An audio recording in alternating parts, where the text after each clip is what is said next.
Christmas time. But say your prayer. Well, that's the cold opening.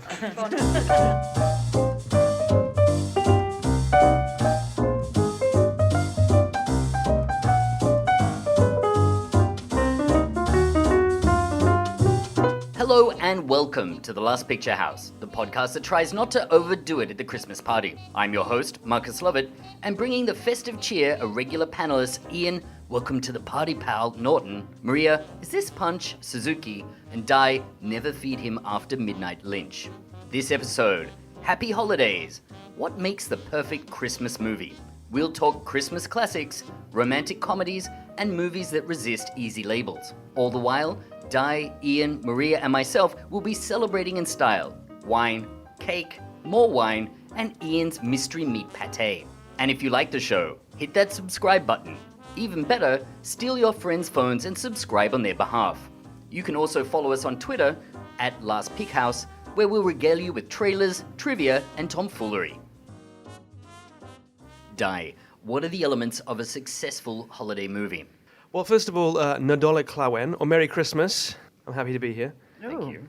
That sounded exotic. Well, that wasn't exotic, that was Welsh. That's Merry Christmas in Welsh, my native tongue, which I can't speak, but there you go. You just drunk. No, not just drunk, how dare you. For me, a Christmas movie, it's about community. And it's about not just community, but family coming together. And I feel like a lot of films sort of misplace this with romance and different aspects and other things. But I feel like any movie has the spirit of Christmas when it has the spirit of community coming together to overcome something. It's about sort of putting aside your differences and coming together. That's the main thing for me. Now, regardless of genre, situation, context, setting, if these things happen, if people come together to do something, that's the spirit of Christmas, and that's the fundamental aspect of a Christmas movie. How about you, Maria? Well, I say that the stories cannot be too complicated because you got to keep a kind of a happy spirit. So I think the key to a good Christmas movie is the variety of cast. So you have to keep your attention going with So you want the different big people. ensemble? Yes. Ian? I think it's really hard to make a good Christmas film. I think you need that right balance between sentiment and just a touch of the Christmas miracle. Even and it has to be like kind of slightly knowing at the same time. But I think it's really hard to strike that balance. But I did read a brilliant article on The Guardian that wrote down what they think are the key elements of a Christmas film. So they say it has to have murderous criminals, like Home Alone and Die Hard, attempted suicide, Trading Places, It's a Wonderful Life, Scrooged, accidental manslaughter, what's it called, The Santa Claus? Ultimately doomed marriages, Love Actually and Elf. Will Ferrell marries Zooey Deschanel. And the realization that laws and society are utterly meaningless, which they credit as Miracle on 34th Street, where Richard Attenborough stays out of jail. Because the US can believe that God exists without any proof, so people can believe in Santa Claus without any proof. I really like the Guardian list where you've got anything from criminals to suicide. It's kind of usury, murder, and mayhem, right? And what about you, Marcus? What do you think makes up the perfect Christmas film? I just gave my answer. I thought you weren't going to go to me. So yeah, usury, Scrooge, Christmas Carol. Ebenezer Scrooge is the ultimate kind of unhappy, sad sack of Christmas. Murder, Die Hard, The Silent Partner, that great 1970s Canadian film. And Mayhem, Home Alone, and of course Gremlins. How important are Christmas songs, Ian?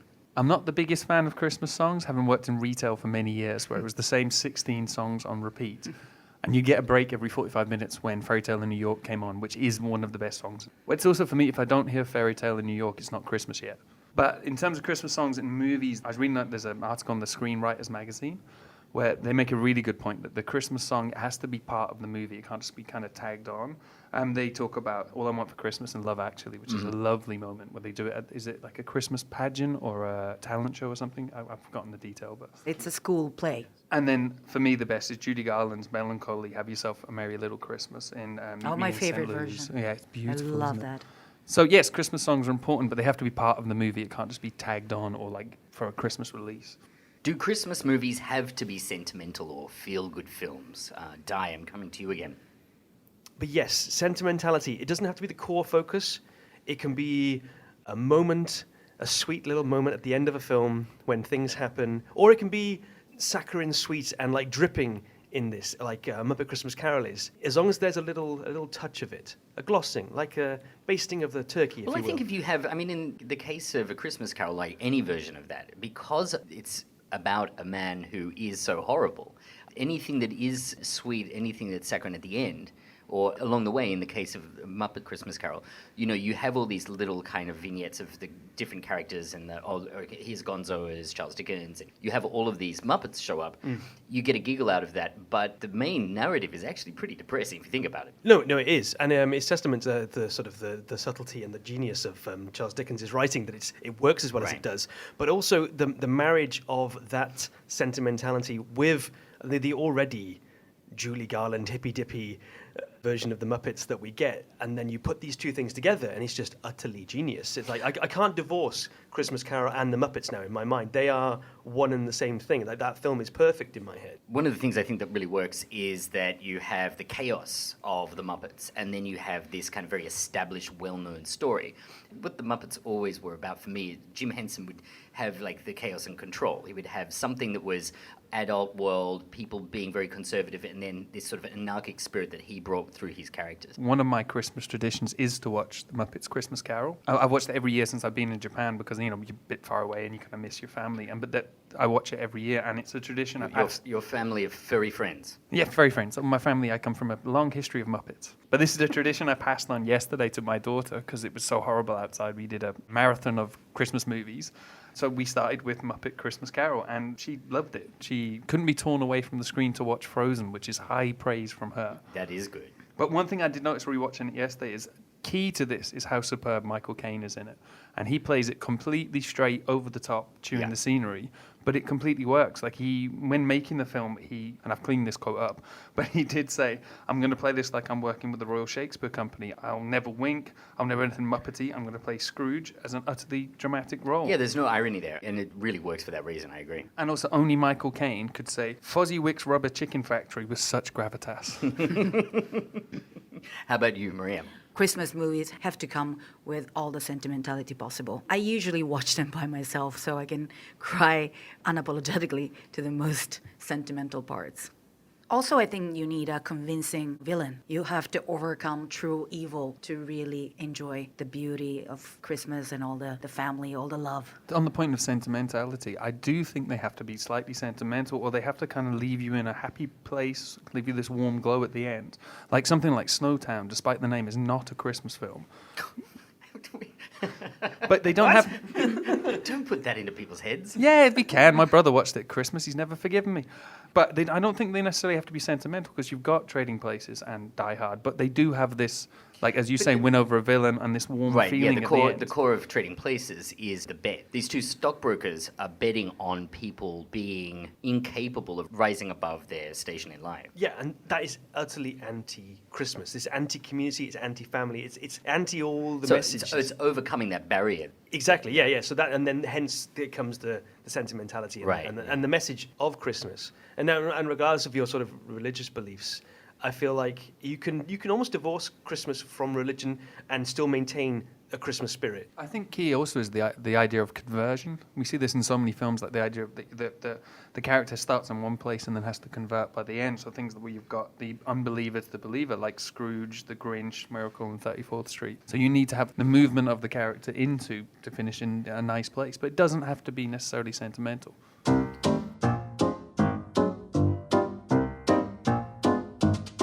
When you think of Christmas, it conjures images of families reunited, tables overflowing with food, kindly old men dispensing presents to... well, forget about that bit. For children, it's the excitement of waking up with the promise of a morning unboxing gifts. For adults, the holiday recalls memories, the time when they were children, and an opportunity to recreate scenes from the past. Good Christmas movies indulge this need for reconnection and nostalgia, and the very best of them do so with the subtlety of Keith Richards at a children's party. Maria, you're a Roman and a Catholic. Tell us about baby Jesus. Both information are correct. And plus, don't forget that I grew up in a Catholic school. Let me just tell you about the decor for Christmas, the Italian Christmas. The tree, all the things, they came afterwards. They came probably from the 60s, 70s, and the original Italian decoration for Christmas is something that's called presepe, which is a diorama of the time Christ was born. So it can get quite extravagant in places like Napoli, that you do not just the scenery of the birth of Christ, but the whole village. So you have pizza places, so you have restaurants and stuff. They can But- get and- carried away with that. Sorry, the pizza places in the nativity scene. In the nativity, yes, that kind of reminds me Emma Thompson saying, a lobster in the nativity. We do more. We have hotels. We have basically the idea is to set a contrast between the humankind who is just having parties and being as vain as they can be, and the nativity. Neapolitan people, they got carried away. This So you is have fascinating. I have to see this.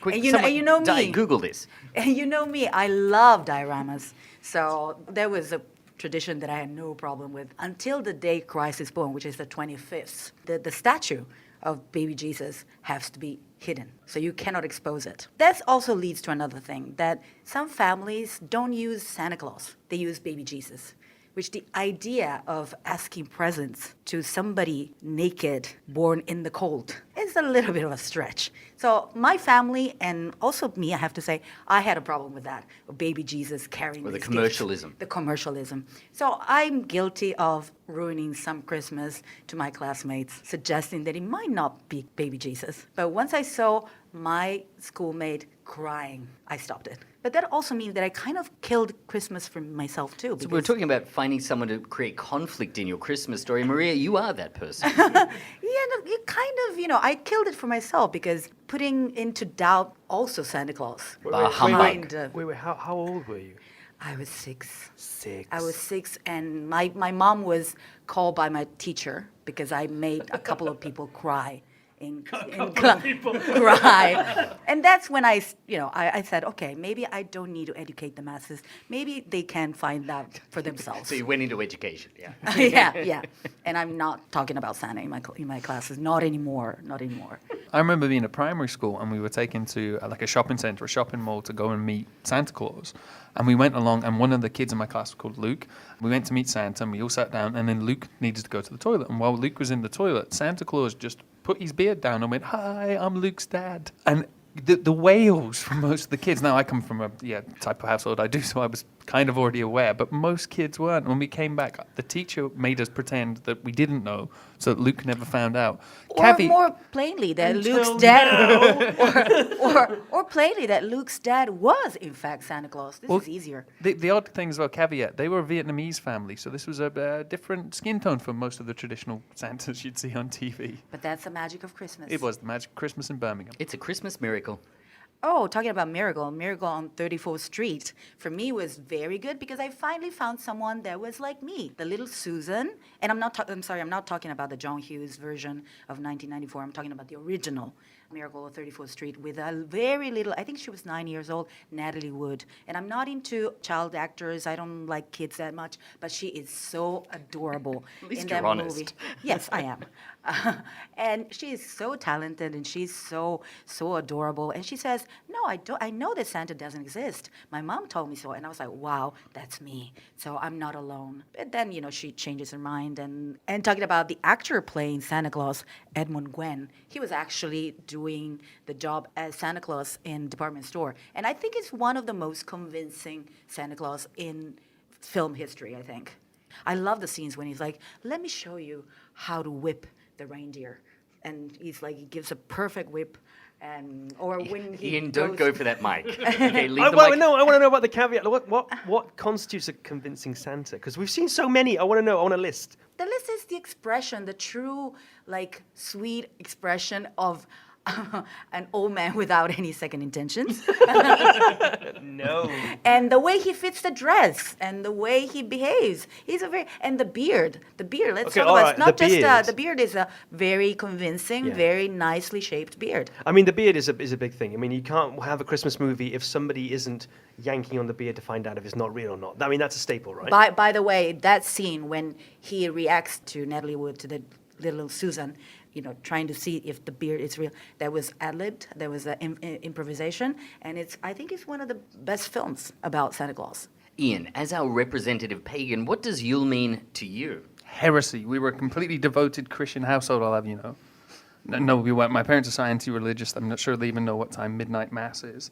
But I do, however, love Christmas. And until I moved to Japan, we had the same Christmas day every single year for the 26 years I was there. And it was 25th of December. No, 26 years. I know when Christmas is, just about. But we would wake up and have to open the presents in your stockings was in the parents' room, and then you'd go downstairs and open the presents under the Christmas tree, and then you'd have breakfast of Stilton, port, and mackerel pate, which is why we have the mackerel That's pate what this is. today. Yes. Let me try some more. Are you going to eat on the mic? This makes for an amazing podcast. It's so fishy. Well, it's because it's mackerel. What were you expecting? Right, Marcus is eating it on mic. I'm not sure I'm happy with It's this. excellent. It's really, really good. So So you put fishy. wasabi in this. Yeah, it should have more wasabi, but I think I maybe toned it down last week when I was making it for Koto and a couple other people. So yeah, but we'll add more wasabi It's really, next really time good. for you, Marcus. It's my new Christmas staple. And the other thing we would do is we would religiously avoid the Queen's speech. We were not allowed. There would have been fights if anyone tried to. And we'd watch The Snowman instead. The Snowman, which is a short, maybe Maria and Marcus don't know. It's an animated Oh, I can't short. watch it because I cried. No, It's that's beautiful, too much. That's yes. too much. So we watch The Snowman every year. Just out of curiosity, did you watch the Queen's speech? In my family, no. We did not watch the Queen's speech. It's never been a I've tradition. never in my met anyone family. who actually watches it. It used to be so when the Queen's speech was on, Channel 4 showed The Snowman. And then, right? yeah, in most recent years, what they've started to do is the alternative Christmas message, where you get a Christmas message that Channel 4 thinks is more appropriate. So that's always very interesting. But no, The Snowman's great. If you haven't seen it, it's just an animated short of a story of a young boy who dreams of a Christmas miracle, and the snowman comes alive, and they fly around. And it's got walking in the air. Marcus is just having no idea what this Blanking on is. this. Sorry. Well, I mean, this is one of the things that is specific to Ian and I coming from the UK. We have a sort of shared heritage here that we're remembering this sort of wonderful, hand-drawn, animated musical in a way. It's only like 15 minutes long, but it's so affecting, it's so emotional, because obviously the snowman is dissolved by Christmas morning. Oh, that's a because he's gone. spoiler. Came out in like the 80s. It's as old as I am, but it's And this is what utterly- usually happens to snowman. Exactly. And When also, the sun is up, Christmas yeah. is fleeting. These emotions, they're fleeting. They don't last long. You hold on to the emotions while you can. It's a wonderful message. It's a wonderful thing. It's a beautiful story. And I love all of the hand-drawn animation is gorgeous. So, Marcus, why do you think audiences are so emotionally receptive during the Christmas period? Like, Christmas movies, they seem to get away with a lot more cheesiness and kind of that kind of thing than other movies would do. Well, I think people at this time of year, they let their guard down, certainly. Everybody who's watching a Christmas film is willing to kind of throw themselves into the spirit of the thing. So it doesn't matter if it's got cheesy dad jokes, doesn't matter if it's got broad humor. People open themselves to it. I think, yeah, especially Christmas, people just want to have a good time. Exactly. Yeah, I find myself, usually I'm very ironic and very sarcastic about things, but... What, you, Maria? Never. Yes, me. But I find myself very forgiving when it comes to Christmas sentimental movies. I'm okay with the cliche. Have you always been that way? Like, have you always been sort of receptive to Christmas films? Or, like me, did you have a period where you felt, okay, I'm a teenager, this is not for me, I'm not going to watch them? Like, too cool for school, kind of. Yeah, I mean, I certainly had that as a teen. No, I think that coming to Japan had a lot to do with it.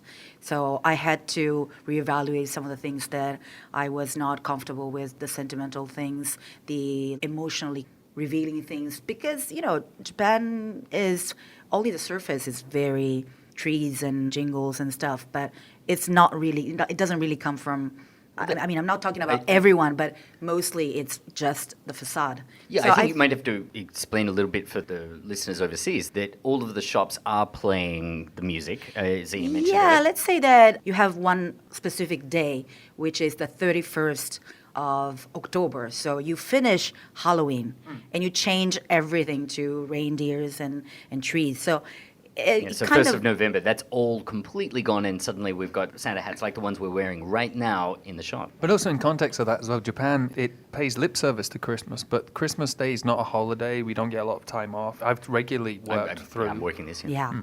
Once you live a few years, you realize that it's all surface. So you kind of miss the quote-unquote real feeling of Christmas. I mean, I always love those Christmas movies that indulge in the cynicism as well as play with the sentimentality. And a good example of that is Scrooge, another adaptation of Charles Dickens' A Christmas Carol.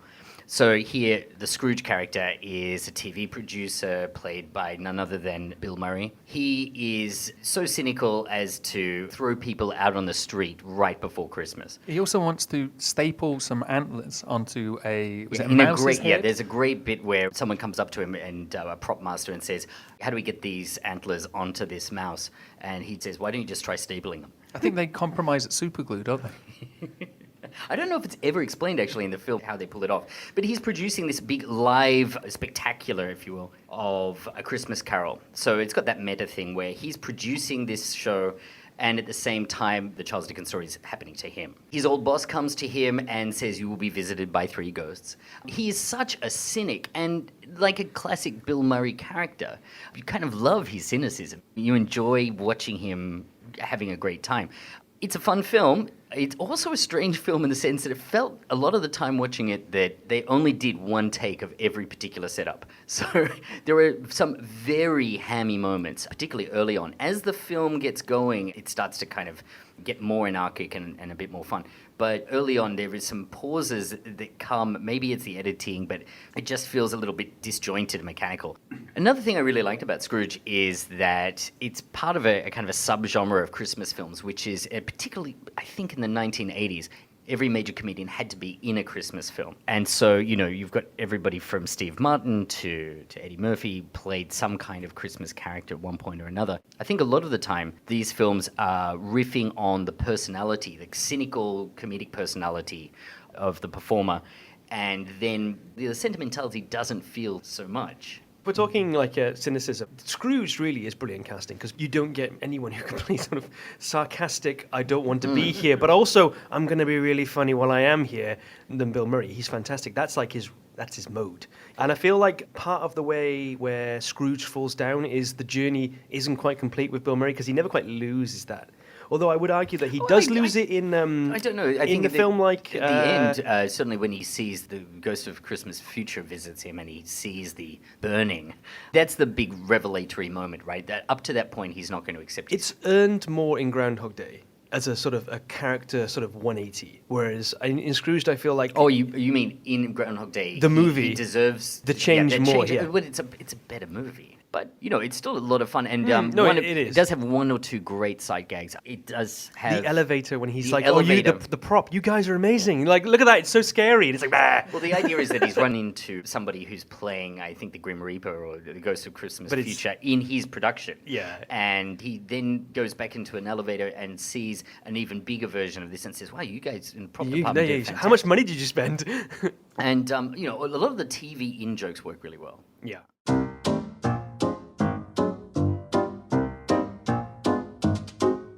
Of course, not everyone is in the mood to celebrate the holidays. Familial bonds all too often become familial bondage. Christmas sometimes means breaking bread with people who you've worked hard to avoid for the previous 12 months. But as you stare into your dessert and contemplate life back on Earth, know that you're not alone. There's a whole subgenre of Christmas movies dedicated to you, the outsider who merely wants to survive the festive season.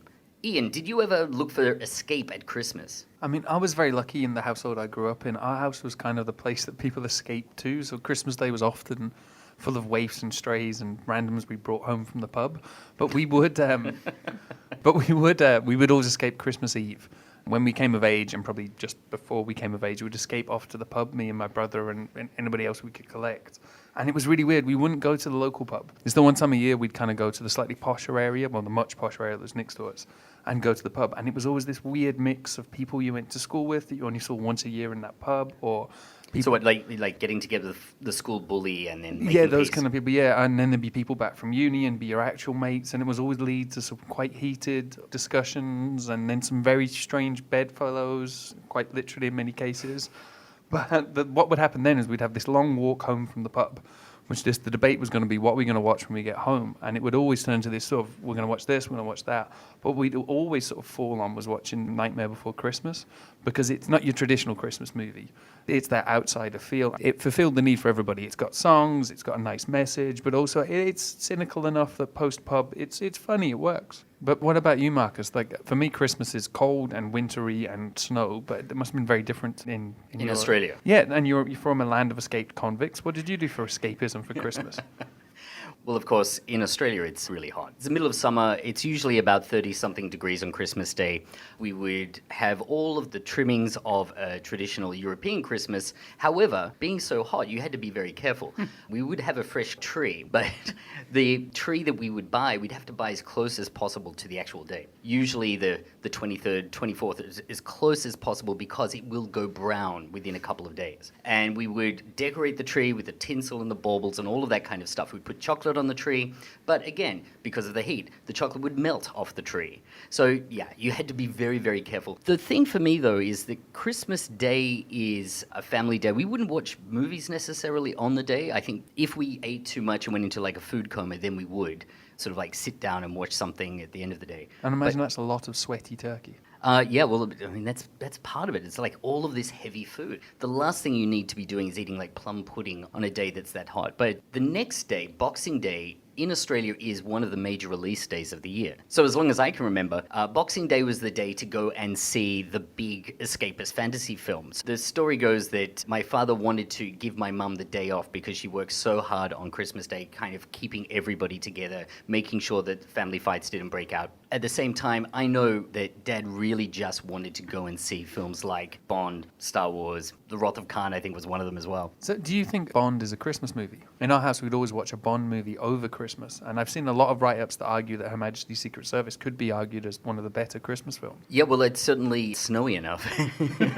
That may have been the crux of most of the argument, yes. The whole thing about the snow and you know, we were all kind of looking for some sort of Northern Hemisphere Christmas feeling, but at the same time, a lot of people, they just end up at the beach. Because my image of Australian Christmas is everyone on the beach having a barbecue in their Speedos and Christmas hats. Yeah, that would be the sensible thing to do. Maybe not the Christmas hats necessarily, but the sensible thing, and those families that have managed to kind of escape the trappings of the Northern Hemisphere, the snow and the Frosty the Snowman songs.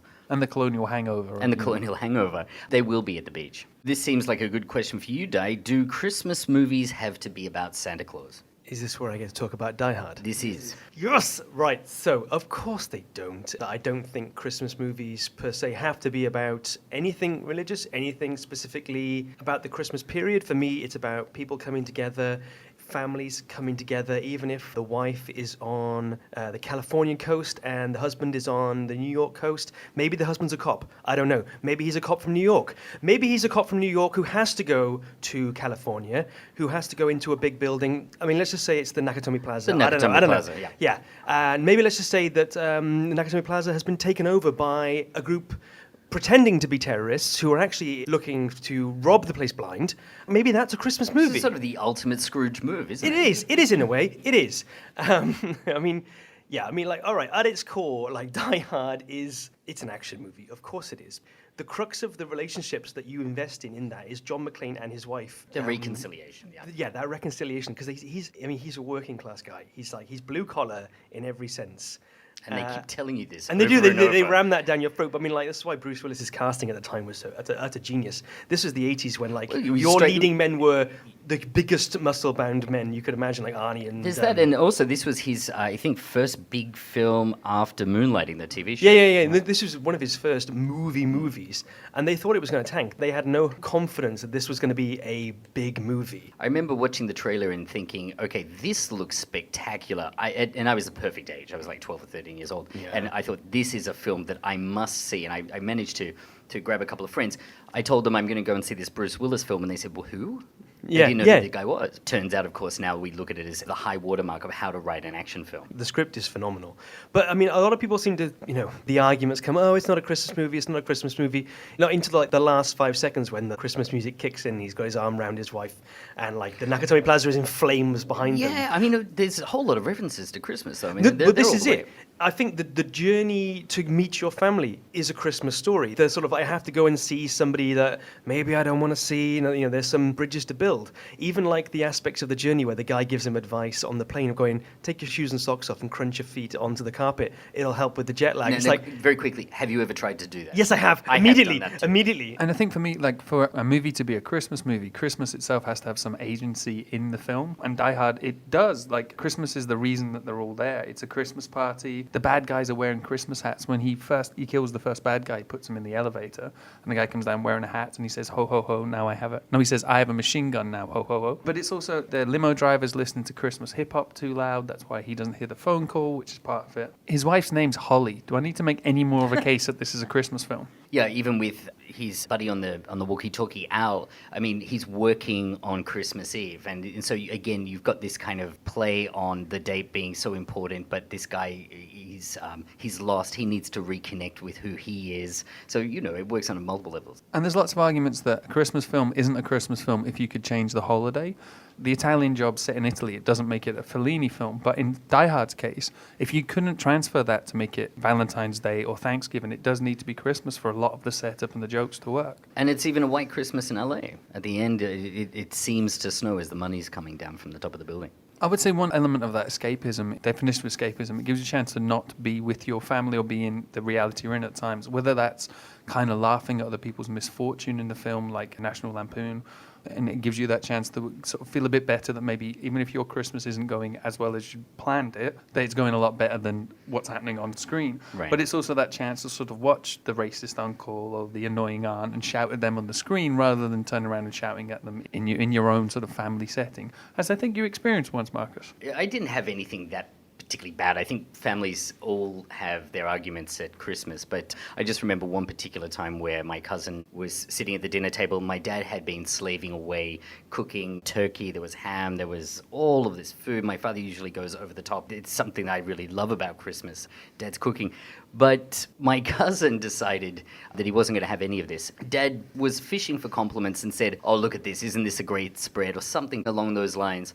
And my cousin said, yeah, I'd rather Macca's, at which point my father sort of turned green. Those kinds of family moments, I think everybody experiences something like that. It's awkward family discussions. That's one of the things I love about National Lampoon's Family Christmas, because it is family Christmas. You've got the extended family coming to say, he arrives in that massive, horrible Winnebago and immediately starts dumping the waste in the toilet. And you've got those awful neighbors next door. I know I've seen it, but it didn't make the same impression that the first film did. The first film really made a big impression on me. Just because the family are all a family you can relate to. They're completely dysfunctional. And the father, Chevy Chase, is obsessed with making sure everyone has a great time. But you mean you get elements of this at the start of Home Alone as well, where it's just all of them thrown together in that house and all the siblings not getting on and Kevin getting the brunt of this because he's the one that sort of, like you would, he's the one that sort of gets too worked up and starts to fight back at them. And I think it is that sort of watching and going, our Christmas is going a little bit better than that. I mean, whatever my parents were, they never went to Paris and left me at home by myself. Not for lack of trying, eh? Glad you said that. We couldn't afford to go to Paris. Maria, did you ever find yourself an outsider at Christmas? I was an outsider definition, being a single child and raised by a single parent. Christmas is all about family and possibly big families in Italy. So we have a saying that whatever you do the other times of the year, Christmas has to be spent with your family. And that means that you're basically a hostage of your family for 15 days, because for us, Christmas is until the 6th of January. So you have to start with your family, and there's the usual, are we going to spend Christmas with my parents or with your parents, for all the couples? So this can be a big issue. And there are a lot of rites, a lot of things that you do every time that they're funny, they're nice, they're cute for the first time. But when there are things, I hate you guys. Stop it. The look Maria Yeah. gave you to... I'm sorry, Okay. we're just refilling Okay. drinks while Maria speaks. Yeah, and you feel mine? That's next. Okay. Relax, I haven't forgotten who you are. Okay. So is that a really big thing in Italy? Like, whose parents are you going to? So there's like two sets of parents. If you're in a couple, Yeah. then the first thing is like, are we going to spend Christmas Eve at my place, or are we going to spend that at your place with your horrible mother who always has to brag about how her lasagna are better than any best chef Well, this is it. stuff. I'd imagine this is like eggshell time for a lot of couples. Oh, it's a parade of eggshell. The whole street is paved with eggshell. So it's I usually don't. It is. Great image. Yeah. Because that's one of the wonderful things about being married, having international marriages. We never have to have that debate. Because if we're in Japan, we go to my in-laws, and then every other Christmas we go and spend it with my parents. So Yeah, we but don't have imagine to do. imagine all Italian couples. So it's also that means that my family is more important or is less important than yours. It gets into a whole debate, and then there's the whole thing that comes with, which is eating. What- I So was it's eating marathon. I was going to say on that, like I have a couple of friends whose not only are their parents divorced, they then had a secondary parent, Oh, and so then we- they broke up. So I have a friend, and I won't mention his Proper- name on here. He has to do 4 Christmas dinners, Yeah. and he's not allowed To to keep s- he- everyone everyone happy. and he has to pretend he hasn't. So by the end, he can't eat another sprout. He can't do another piece of. Is your friend Italian? He's not Italian, but one of the parents in this story is Italian. And the thing about Italy is that they don't know how to make things in moderate quantity. If they ask you if you want some more, it's polite to say yes. But the problem is they give you exactly the same amount. They don't give you I'll have a little bit. more lasagna. Yeah. And it's end up being the whole. Famous last words. Yeah. And there are a lot of things that you're supposed to be doing with the family at a table. Like one of them is a bingo that's called tombola. So basically it's a time filler before you get to the next meal. While the So lasagna is heating up. Right, while the lasagna is heating. So, being an outsider, I was kind of happy that I skipped all of this unless I went to my friends. But basically it's a very family-oriented festivity. So if you're not really part of a family, you don't get to go there. Later I realized, thank God, but there's always a bittersweet. I would like to do that. So, usually I don't talk about strictly Italian movies that you cannot see easily, but I have to mention a movie that's called Parenti Serpenti, which means Families like as in-law- snakes or something? Families as snakes. Because, it's like family, the closer the bond is, it's like snakes. They can really choke you.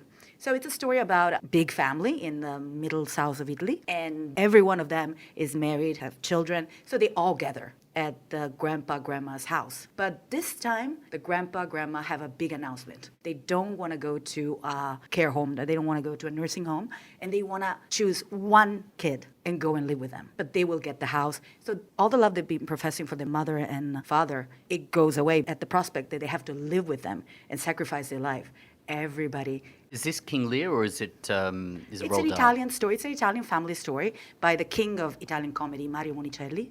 It's a 1992 film. When my friends heard about, what Christmas film you like, everybody mentioned that. I think it's on internet, and if you want to try and see it, if you speak Italian, I strongly advise to see it. So this is Maria's Christmas present to the listeners? It is. Please try and watch it. I watch it every year. The actors are great, and there's this one scene when, in Italy you have to give a present, no matter what. So sometimes people just resort to the last minute and buy whatever.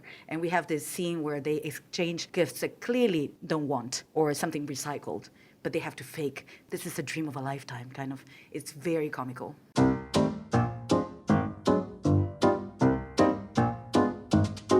For those not living in Japan, it might surprise you that the country takes its Christmas tradition seriously. Very seriously. There's the time-honored custom of pre-ordering a bucket of KFC chicken, lining up to collect a cream-laden strawberry shortcake at 7-Eleven. And let's not forget purchasing a sexy Santa costume from Don Quixote. Yes, it's a time for love and romance. As always, a gigabit Wi-Fi connection can help get couples in the mood. For those in a different mood, however, there's always Disney. Plus, Dai, do you have a favorite Christmas romance? No, I don't. And I have reasons. I don't. Honestly, I don't. We've already established that you are open to sentimentality and the Christmas spirit, but romance, no. Well, yeah, and this is it. I'm as surprised as you are. I can watch a movie and be completely won over by the sentimentality in a Christmas film, and I can give myself to it. But when it comes to the romance, I feel like there's something forced, and there's an element of it I can't get behind. Romance just doesn't equate in my mind to Christmas. If it's the holiday where I feel like the couples, maybe they're falling out of love and they have to re-find the love, I don't buy it. One part of the holiday that does work for me is the Kate Winslet, Eli Wallach subplot. I think he's a Hollywood screenwriter and she moves in next door to him.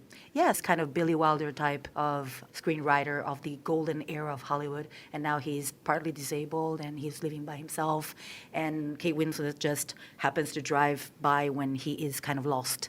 So he's showing kind of early signs of dementia. So not romantic, but like a mentor figure in this case. Yeah, so he delivers a great line. It's like in the cinema, there are two types of people, the heroine and the best friend. And it's like, you're clearly a heroine, but you're acting like the best friend, which I think is one of the greatest lines. That is a good line. When I watched The Holiday, I skipped through the whole Cameron Diaz, Jude Law, super premium jeans kind of part of the story, which is boring, and I go to these two. I agree with Di on this. It's one of those films that feels so forced and engineered to try and put these couples together, to try and make us feel good for them, and then force Christmas into there. Like, no one's believing that Kate Winslet's dating Jack Black. Yeah, I don't really buy it. But I do like the Eli Wallach part. Yeah. Maria, as our resident cynic, isn't all this sentiment a bit too much? Well, it's, as Ian was saying, it's all constructed. And I was genuinely shocked when I came to Japan and realized that it was kind of this winter Valentine Day, because I come from a culture where everything is about family. When I ask my students, they're like, I have to have a girlfriend, I have to have a boyfriend. Yeah. So it's kind of shocking. It's so not Yeah, I had what the I same consider response, yeah. what I consider Christmas for me. The one positive thing is they ended up quick, because here, the 25th, which is supposed to be the real Christmas day, doesn't exist. It all ends with Christmas Eve. So at least the whole trees and stuff, they get tore down. And here comes the bamboos and the mandarin, the mikan. They're symbols for the new year. So everything gets ready for next year. Yeah, I'd never seen Christmas as a particularly sexy or romantic time. And for me, Christmas is family, and then even more than that, like a kid's holiday. But in Japan, to find out that it was, like you say, Maria, Valentine's Day, that was quite shocking. Right? Yeah. I mean, it's not necessarily Valentine's Day because you're not looking for new love. It's all about celebrating the relationship you have with somebody. Now, this is usually young couples, people who are not married, but it's a day to take someone on a date, spend some money. Yeah, it's not a day to be single here. I'd hate to be Bridget Jones during Christmas in Japan. Oh, my God, yes. But it also would make a fantastic romantic comedy because you've got a lot of people looking for something, and if they're not in a couple, then they're obviously suffering. So, you know, that Valentine's Day kind of template would work here. Ian, what Christmas romance would you like to have been cast in? I would want to be Queen Latifah in Last Holiday. What middle-aged white man doesn't want to be Queen Latifah? And not just because I think me and LL Cool J would make a very cute couple. Has anyone else seen this film? It's glorious. It's brilliant. No, I have no idea what you're talking about, but Di's shaking his head. Have you seen it? I've seen it. So it's great. Georgia Bird, it is Queen Latifah. She works at a New Orleans department store, and she defers pleasure. So she cooks these amazing meals, and she never eats them. She eats these like kind of lean cuisine to try and lose weight. She lusts after this co-worker, LL Cool J, in complete silence. She's never been outside of Louisiana. And then she bumps ahead, and she has to take a CAT scan. No idea why there's a CAT scanner or a hospital inside the shopping mall. Never explained. And then when they discover after the CAT scan that she's got this rare disease and she's going to die in 3 weeks. So she decides... Talk about high concept. She decides absolutely screw this and cashes in all of her bonds, quits her job. It's at the bit where she quits her job is amazing. Quits her job and goes off to Europe and stays in this very expensive hotel with this amazing chef played by Jared Depardieu and blows all her money. She goes base jumping, she's snowboarding, and the whole time she meets these rich, kind of stuck up. There's a couple of senators. There's actually this weird guru that sort of owns her company, and she doesn't care. So she just tells them how it is, and it's great. It's really good. I hadn't seen it before.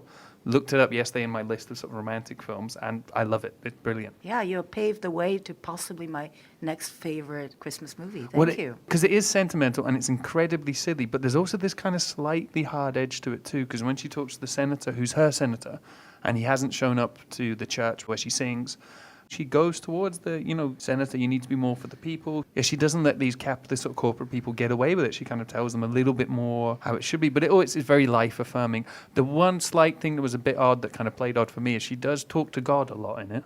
It's a knowing film, but it's got a lovely heart.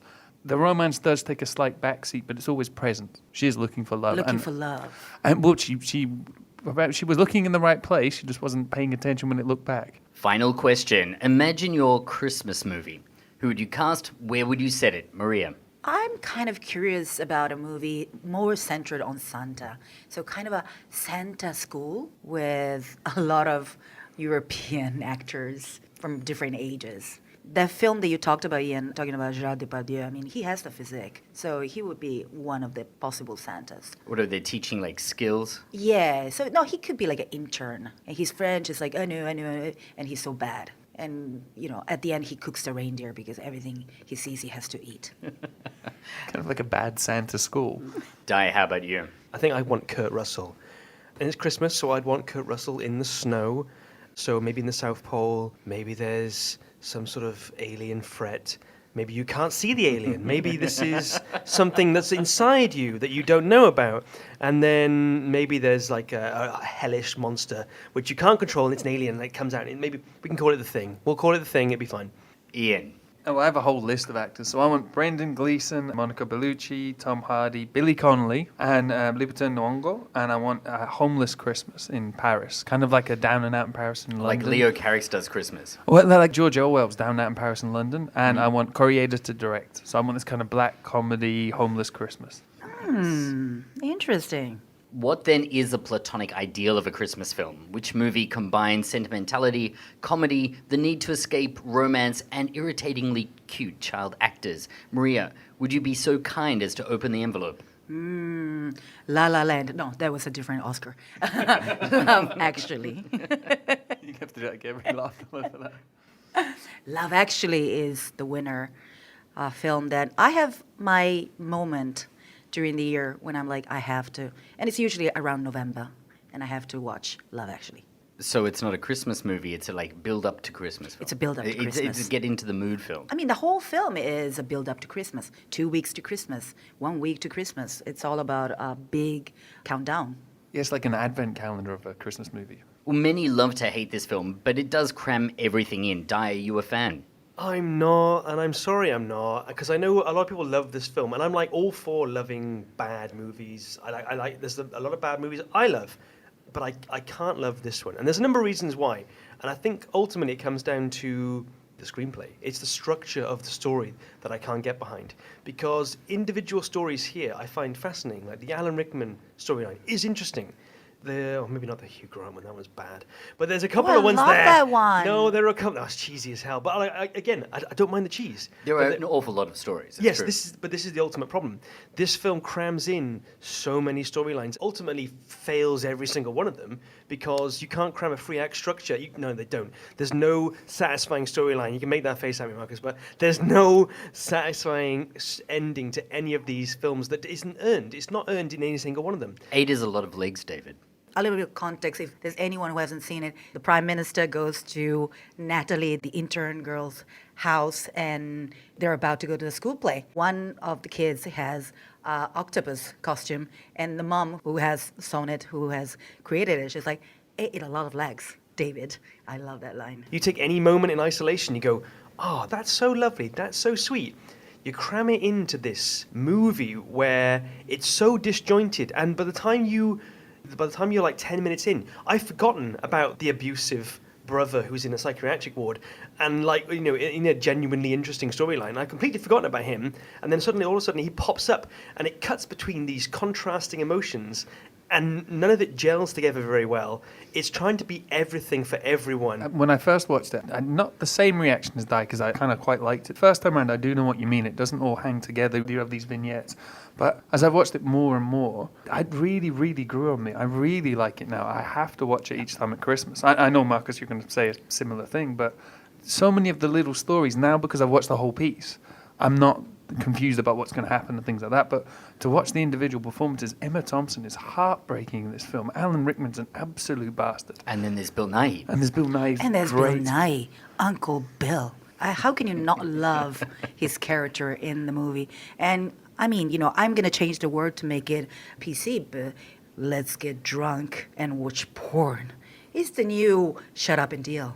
I think that this is a film that's really grown on me. I have a very similar response to Ian, that it's a thoroughly transparent exercise in emotional manipulation, and there's way too much. I think there are too many stories. I believe there were other stories were cut out of it. While it does have everything crammed in, there are moments that really do work. Good films are films that you go back to, that you remember, that you think about, and it's no different with Love Actually. There are vignettes within this that really do stick with you. I don't have the expectation of a movie hanging together from Love Actually. I'm very happy to go a box of different kind of cookies, just just Well, enjoy it reminds me of the one. definition, that definition of a cult film, that a cult film is a film that you don't think of the entire plot necessarily. yeah. What you do think of are moments in the same way that you think of moments in The Big Lebowski, for example. Yeah, exactly. I mean, the worst, best straight guy bad dance of Hugh Grant. That scene is pretty iconic. Every time I hear Pointer Sisters jump, I think of that. Even that's like a homage to Risky Business, the way he's dancing around number 10, isn't it? It is, isn't it? It is. Yeah, I think it is. I think it is. But, it's Christmas. For me, I think it's the perfect Christmas film because it does have the right mix of sentiment, a touch of the Christmas miracle. It is slightly knowing. Yes, it's not a perfect film, but it's Richard Curtis, so it's this warm blanket of wonderful feel-good film. It's the perfect viewing of a Christmas. And there's always that feeling that he knows that he's going into danger territory of being sentimental. There's always a little bit, it's something British, so there's always some kind of looking over it and being aware that you're going into the sentimental zone. And I'm very happy to indulge. To indulge, yeah, definitely.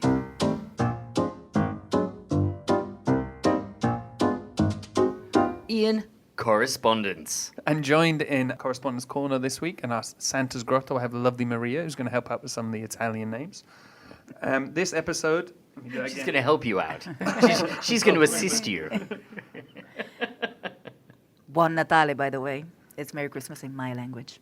This episode, we asked our lovely social media family what their favorite Christmas movie was, and Santa's sack is positively bursting with your wonderful suggestions. First up, we had Sam Berry, who said he'd like to submit a vote for Christmas as a supporting character rather than the main theme. So Die Hard, Trading Places, Gremlins, which we didn't actually mention, which is a brilliant film. But he said if we're going full-on Christmas, then Ernest Saves Christmas. They don't make them like that anymore, unless you count Elf, which he does. So cheers, Sam. Thanks, Sam. Next up, we've got another regular correspondent, Owen J. Millard. He says, with another adaptation of Christmas Carol coming to the BBC this year, it reminded him of the best adaptation of all, which is Scrooged, which I think we've talked about a little bit already today.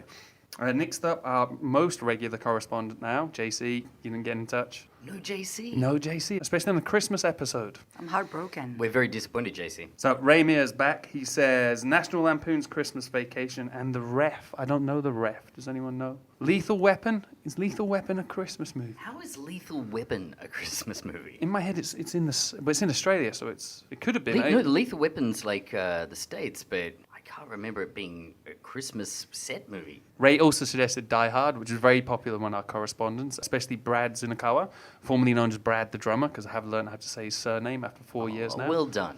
Yes, my Christmas present to you, Brad. Next up was Mike DeYoung, who suggests A Christmas Carol with Alistair Sim. He said it's not only the best Christmas film, it's one of the best films, period. One of the best screen performances he's seen. I've got to be honest, I haven't seen it. No. Next up was an obvious choice from Sally Fields, who suggests It's a Wonderful Life. Then we had Christiane Moores, who suggested Rare Exports, which I did find on a separate list of alternate Christmas movies, and it sounds great. I sent the trailer around. Did you watch it, Marcus? Yes, it looks absolutely crazy. So I've got the synopsis here. It says, on Christmas Eve in Finland, Santa Claus is unearthed in an archaeological dig. Soon after, children start disappearing, leading to a boy and his father capturing Santa with the help of some fellow hunters, and they then ransom him back to the corporation that sponsored the dig. And then there's Santa's elves who are determined to free their leader. It looks great. I found it online. So what is this, Norwegian? It's Finnish. Finnish film. But it seems to be from the small part I watched. It's partly in Finnish, partly in English as well. It looks great. Yeah, we'll definitely be saving that for Christmas Eve in my house. Then we got Joshua Kennemer, who said it's got to be the holy trinity of Home Alone, Gremlins, Die Hard. Great choice. Honorable mention for Silent Night, Deadly Night, and the Netflix Bill Murray Christmas special, which I did watch, and it wasn't my favorite thing. I haven't seen that. I didn't know of it. I think it was a couple of years ago on Netflix. It's Bill Murray and then guest stars from people like Scarlett Johansson. There's lots of singing. Bill Murray looks like he's having a great time. And then our favourite two boys got a bit serious on this one. We had Garrett Diorio with It's a Wonderful Life and Rudolph the Red-Nosed Reindeer. He says there aren't any others. Ken Worsley then got in touch, replying to Garrett, saying Trading Places, Silent Night, Deadly Night, Miracle on 34th Street, and the old Santa Claus, the 1960s Mexican version, which I have to be honest, passed me by. Ken, where did you see this? Yeah, I'm going to have to talk to Ken about this one. And then Ken and Garrett got into a very long debate about the predatory nature of Miracle on 34th Street, the corrupt nature of the patriarchy, which I have to say, boys, it's not very Christmassy. Then we had fellow podcaster Matt Bigelow, who's just launched a new podcast called Japan Worked with Tom Milewski. He had a bit of a different take. He suggested A Scanner Darkly, which I don't particularly remember being Christmassy, but it's a good film. Yeah, how is that a Christmas film? And then he added Shrek, which he said is good for everyone, showing that what an all-round wholesome guy he is. Okay, Alan Wong, my wonderful co-worker, was back in touch with Life of Brian, Merry Christmas, Mr. Lawrence, and Brazil. That's an odd choice. Honorable mentions to the Star Wars Holiday Special, which is truly awful. Gremlins and Holiday Inn. I haven't seen Holiday Inn. Then we had the perennially half-naked Mike Hanna. Is that actually his Facebook handle now? No, that's his official title. I think he changed his name by default. Oh. He suggests Bad Santa. I'm not sure why the question mark was there. And Mike, put your shirt on. It's cold out. Next up, Mickey Acorn, real name. He says, I think every Canadian watched Mary Poppins on Christmas night for 20 years. But one movie he picks is One Magic Christmas. And he sent the YouTube link to this, which I have watched. It's quite odd. There's Harry Dean Stanton playing an angel, Gideon, who comes down. He's sent by Santa to help out Ginny Granger, who sounds like a side character in Harry Potter. Ginny hates Christmas, and he comes to convince her and her husband to get back into the spirit of Christmas. So it's Harry Dean Stanton in a kind of a mentor role. Well, no, I think he's an angel. There's magic. Right. But he looks truly creepy in the trailer. I'll have to see that one. He's wearing like a dirty brown Mac, and he does some magic around children, claiming he's their friend. On that creepy note, I'll hand over to the wonderful Maria, who's got our Italian correspondence for tonight. Thank you. Christmas, the theme of Christmas really attracted a lot of attention. And we have some regular correspondents, but also new people, such as Luti Luvi. She's originally from Padova, and now she lives in Milan. And she really suggested a lot of movies. So Home Alone, A Christmas Carol, Miracle on 34th Street, The Holiday, Elf, The Grinch. And The Grinch she shares with another great friend of mine, Antonio Tulipano, who really loves Christmas. And we have some regular correspondents like Erika Borile and Barbara Taddeo, and they suggest something that's really, really popular in Italy during Christmas time, and is Trading Places. And we have another regular correspondent, Federico Cambiaghi, who says, I wanted to suggest A Christmas Melody with Mariah Carey, but I'm afraid that probably she didn't watch it herself. And he gives us Love Actually. And then we have Consuelo Inno, another regular correspondent, but also I would like to point out the fact that she was born on Christmas Day. So she is the Christmas queen. Tanti auguri. Auguri. And she suggests Gremlins, which is a very popular choice among Italians. Danilo Morigi, Gabriele De Risi, they also suggest this. And When Harry Met Sally, which is my personal favorite. Then we have Miss Christmas herself, my very dear friend Anna Pellegrini. She is the Christmas spirit made woman. So she used to live, now she lives in Rome, but she used to live in Tokyo, and she would go to Loft, and she would buy all the scented candles. Trust me, all of them. So she gave me a little back some of the Christmas spirit that I didn't think I had. Thank you, Anna. And she says, the only Christmas movie, It's a Wonderful Life. And then we have Cristina Morini, who lives in Tokyo, and she suggests Jingle All the Way because she says this is the guilty parent go-to movie. No, it's awful. Not allowing that in my house. Okay. Then we have Paola Maletto from Torino. She suggests Polar Express, and she says, I watched it when my kids started to doubt about Santa's existence. Somehow it helped her. And then I would like to end up with another great friend of mine, Rossella Ciccarini, who now lives in Ireland, and she says, Bridget Jones, just for the awful sweaters that Colin Firth wears. Di, I believe you have a collection of Christmas sweaters. I find that offensive. No, this is received knowledge. I know nothing about this. Tell me. Why didn't you wear one? I'm sure I've seen you in a Christmas sweater. Yeah. Oh well, last year we had a Tokyo Disneyland outing where four of us all dressed up with the worst Christmas jumpers we could find. We had bells, and there was like a plastic pocket on with a fireplace. I mean, they were something special. But yeah, good fun. I should have worn it. Why didn't I wear it? Yes, there are a lot of correspondence this week. It's like a telethon. Yeah, and I do have one more, but it is a little bit more complicated than our usual correspondence. So if you'll indulge me, I listened to another podcast from BBC 5 Live that's hosted by Ellis James and John Robbins, who are two award-winning comedians. And the podcast itself deals with a lot of quite random stuff. John loves talking about his boiler. Ellis loves talking about weird football kits from the 1980s. As you But- do. As you do. But they often tend to focus on what it's like being a man or what it's like just being kind of a human being in modern times. And they are both the definition of the opposite to toxic masculinity. They talk about their feelings. They don't shy away from the darkness and, that kind of the feelings we're going to all have, especially around Christmas.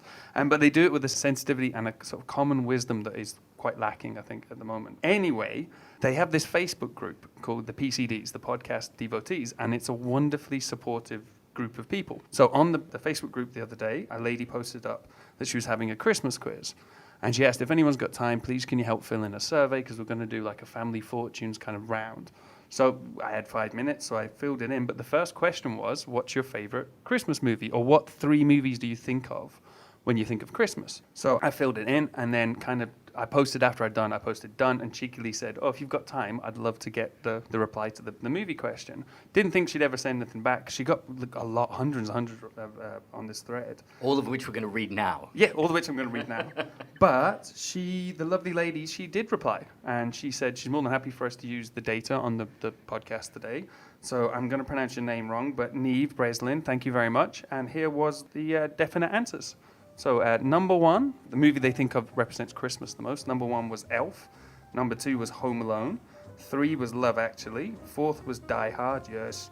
And number 5 was Muppets Christmas Carol. Yeah. So I think we've got a definitive answer. So Representative, yeah. Thank you. That's the end of the Correspondence Corner. And I do have to give a shout out to the BCDs. Thank you for your replies to that survey. Thanks a lot.